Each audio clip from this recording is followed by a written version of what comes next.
May batang nag-aabang. Ano yung naabangan ng bata na yan, ha?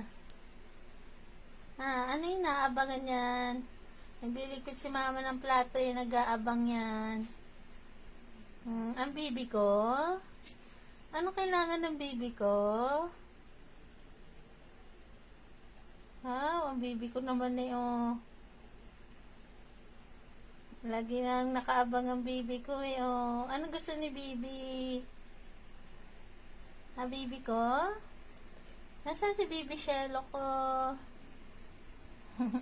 Ang ganda naman ng pagkakaupo eh, oh. Sexy naman ang pagkakaupo ni baby ko eh, oh. Ang sexy naman ni baby yo eh.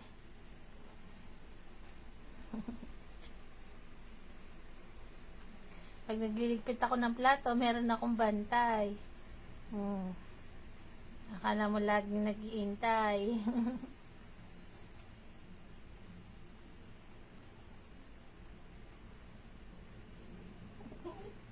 Ano gusto? Ano gusto ni baby ko naman na yan, oh. Kawawa naman si baby ko eh, oh. Ang ganda-ganda naman ng upo niyan eh, oh. Ligpit lang si mamang plato eh. Kumain eh. Hindi ka pwedeng laging busog.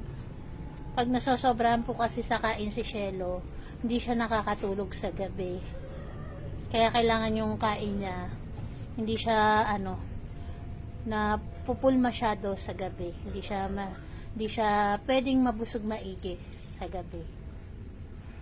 Kasi na-observe po namin yun. Pag kunyari pinakain namin siya sa gabi, pag nabusog siya maigi, hindi siya nakakatulog. Polo, laruin mo si Shelo, Polo. Laro daw kayo ni Shelo, pili. Maglaro kayo ni Shelo, oh. Ayan, oh. Laruin mo si Bibi, ha.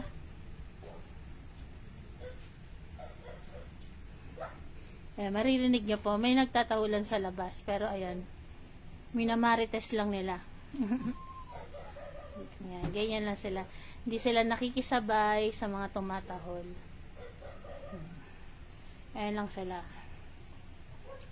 Nakikiramdam kung ano ba yung mga tumatahol sa labas. Si Barako walang pakialam, tulog pa rin siya. Ayan lang po sila. Si Astig tulog pa, oh. Si Mayor na pogi. Si Mayor. Ang pogi ni Mayor ko. Si Kapper. Ayun si Kapper. Si Bibi ko, oh. Ayos na, Bibi? Bibi? Mabibi? Teka. Si Mayor malambing to. Si Mayor, eh, oh. Ay pa si Bibi, sorry.